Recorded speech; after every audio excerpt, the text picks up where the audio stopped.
Good morning, everyone from Cairo, Egypt. Well, I wanted to make this short video from the balcony of my hotel room. Behind me here is the Nile. You probably can barely see it. In the morning here, it is a little foggy, I guess, is a way to put it. It does sort of burn off and clear during the day, so you get beautiful blue skies and it's a different Egypt, shall we say that. And actually, speaking of which, I wanted to make this little video about things that don't prepare you for, things that you possibly cannot be prepared for when you come to Egypt. And of course, this city is Cairo, so this is where we are at the moment. And one of those things is kind of the environment. It's a desert. It's very, very dusty. And it's a hugely populous city, and there are a lot of cars, and people smoke. So there's just a tremendous amount of particles in the air, which probably accounts for my deeper than usual voice right now. But it does clear up during the day, and the middays and the afternoons are quite delightful. It's around 7:30 a.m. in the morning this morning. The evenings are also beautiful. The weather here is just really lovely at the moment. Actually, it's a little cool in the morning. I would say about 11 degrees Celsius, and then it ramps up to about 22 degrees in the afternoon. And when you're out in the direct sun, that is nice and toasty and enjoyable. So it's perfect weather for me, and I think perfect weather for a lot of people.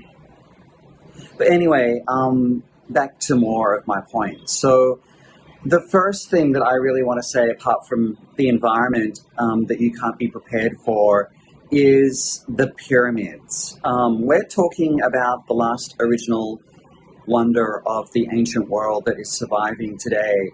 And it has transcended so much time, so much history. And then there's the physical structure itself. And really that's what I'm referring to here. I don't think anything can prepare you for seeing the pyramids. And I have to kind of contain my energy here because it's just so incredible. It's just such an incredible, incredible sight. You just can't be prepared for your emotional response when you see that. When I arrived, it was mid to late afternoon, and by the time I got down to my hotel, it was the evening, and I had no opportunity to see the pyramids. But I was going out on a private meditation, a private ceremony inside the Great Pyramid that evening around 11 o'clock, and so we had our transportation arranged, and we got on the bus, and as we're approaching the Giza Plateau, which is just a little outside of Cairo, not by much at all, you can see against the pitch night of the sky the silhouette of the pyramid, and against any of the surrounding buildings near Cairo, it just dwarfs everything. I mean, this is a massive superstructure, and what struck me when I first observed that was, even though you just had the black silhouette of the city and the black night sky, and then this pyramid is all I can say. This black silhouette of a pyramid. It wasn't illuminated that late in the evening. Its power was phenomenal. I mean, I just don't know how else to explain it. We talk about vortexes and things like that, but its power is just phenomenal. Just by looking at the sheer number of rocks and stones alone, it has power, but it has power in ways that is spiritual. It's just truly phenomenal. And then when you're there, when you're up close, when you make contact, when you go inside, it's just something else again. And then when you see it during the day, it's something else again. It's like, when I live in Phoenix, Arizona, and I look at the mountains there, and every day is a new day with new weather and new conditions, and you look at the local mountains, and they're hit by the light in different ways, and you see them in different ways every time. And I feel that with the pyramid, or the pyramids, just incredible. Nothing can prepare you for that. The next thing I want to talk about, two more things. There's actually a lot of things I'd like to talk about, but next is driving and being in the traffic. I don't think you're truly prepared for it.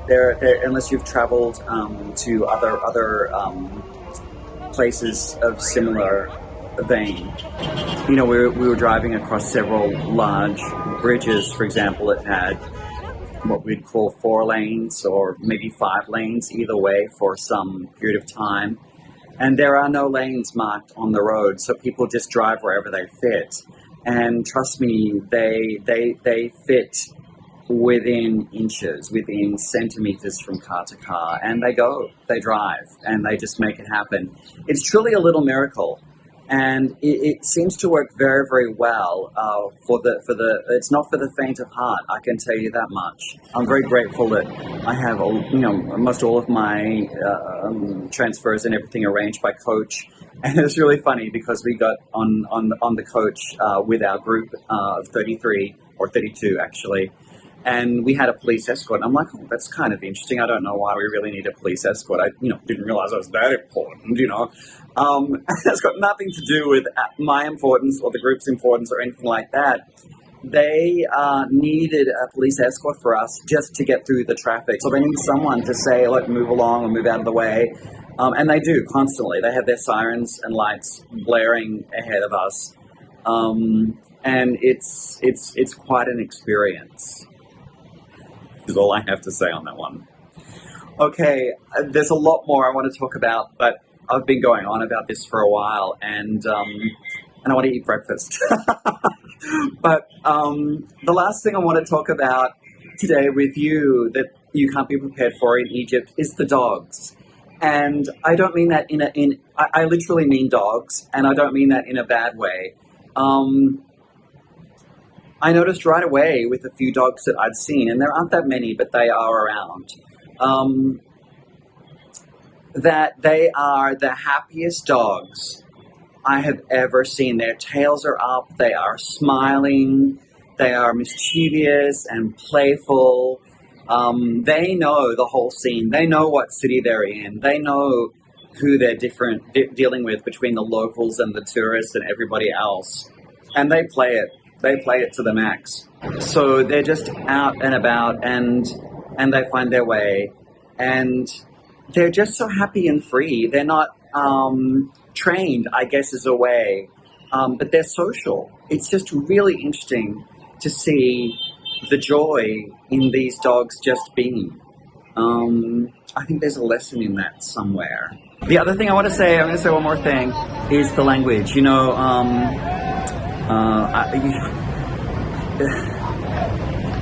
Not everyone, most people don't speak English, but it's really wonderful the way in which you learn to communicate with just a few words or some gestures, and it works really, really well, at least with, like hotel staff and, grabbing a taxi, which I did, which was a great, interesting, unique experience,